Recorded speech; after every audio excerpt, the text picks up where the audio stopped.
ঋণগ্রস্ত ব্যক্তির জাকাতের বিধান কি? এর উত্তর হলো, যে ব্যক্তি ঋণগ্রস্ত সেই ব্যক্তির জাকাত দেওয়ার ক্ষেত্রে দেখতে হবে তার টাকা পয়সা, ওই যে জাকাতযোগ্য যে 6টা অ্যাসেট আছে এগুলো কি পরিমাণ আছে সেটা একসাথ করতে হবে। এরপরে তার লোন বা ঋণ কি পরিমাণ আছে সেটাকে একসাথ করতে হবে। তার লোন যে পরিমাণ রয়েছে, লোনের চাইতে যদি তার সম্পদ বেশি থাকে, এই বেশিটা যদি নেশাব পরিমাণ হয় তাহলে তাকে জাকাত দিতে হবে। এটা হলো সাধারণ লোনের ক্ষেত্রে। কোনো মানুষ খেয়ে পরে বাঁচার জন্য, মৌলিক প্রয়োজন মেটানোর জন্য যদি লোন করেন তাহলে তার জন্য একথা প্রযোজ্য।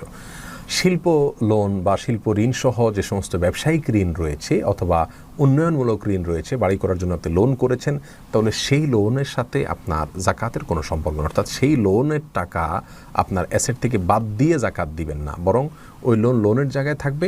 আপনার পুরো সম্পদ যা রয়েছে সেটার জাকাত আপনাকে দিতে হবে। যদি সেটা জাকাত দেওয়ার মতো সম্পদ হয়, নেশাব পরিমাণ হয়, বছর পূর্ণ হয়, তাহলে জাকাত দিয়ে যেতে হবে।